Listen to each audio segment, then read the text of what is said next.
మా ఛానల్ నేను రేపు పొద్దున బోండాలకి పిండి కలుపుకుంటున్నాను. ఈ కప్పుతోను కప్పు పెరుగు తీసుకున్నాను. ఆ కప్పుతోనే కప్పుడు దోసల పిండి,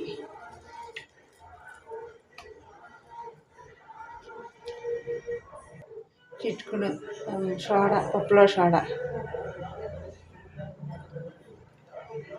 ఇవన్నీ కలిపి బాగా కలుపుకోవాలి.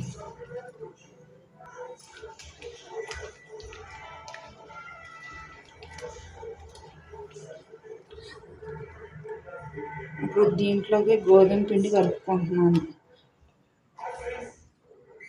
బోండాలకి సరిపడగా పిండి కలుపుకోవాలి.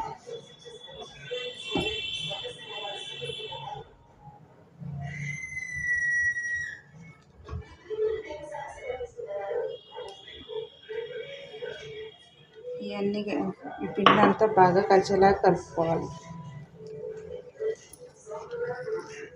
కొద్దిగా గట్టిగా ఉంటే కనుక కొద్దిగా వాటర్, పెరుగు ఉంటే పెరుగు వేసుకోవాలి. పెరుగు లేకపోతే కొద్దిగా వాటర్ పోసుకొని కలుపుకోవాలి.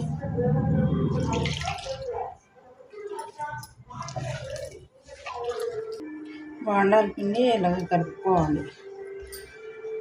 అలా కలిపేసుకున్నాక మూత పెట్టుకొని పక్కన పెట్టేసుకోవాలి.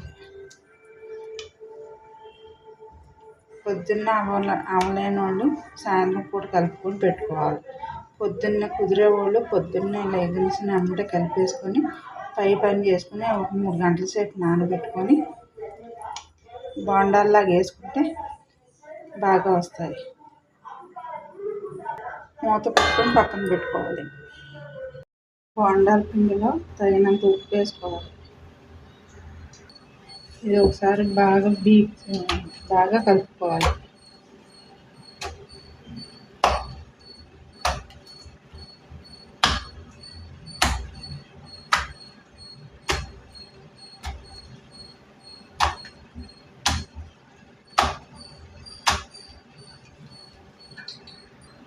ఇలా బోండాల్లాగా కలుపుకోవాలి.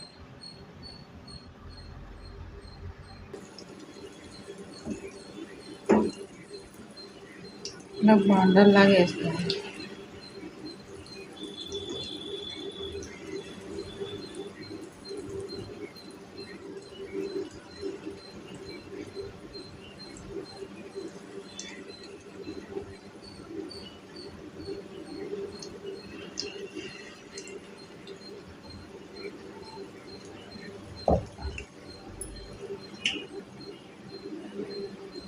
ఇలాగ ఒకసారి కలుపుకోవాలి.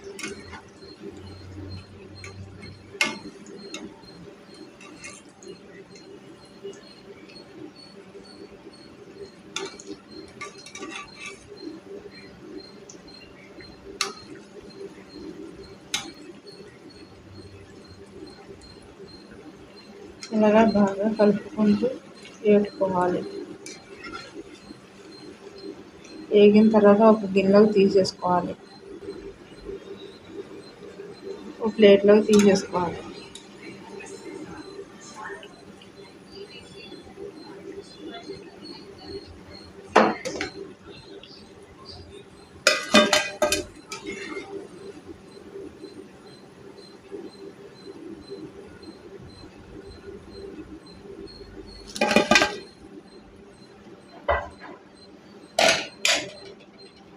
అలాగే మళ్ళీ ఒకసారి బోండాల్లాగా వేసుకోవాలి.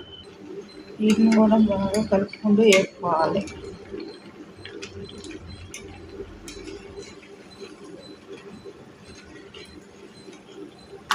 వీటిని కూడా తీసేసుకోవాలి.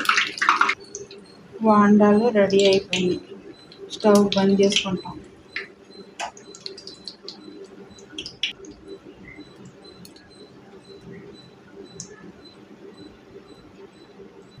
వీటికి కాంబినేషన్ పల్లీ చట్నీ కానీ అల్లం చట్నీ కానీ వేసుకుని తింటే చాలా బాగుంటుంది. గోధుమ పిండి బోండాలు రెడీ అయిపోయినాయి. వేసుకుంటున్నాను.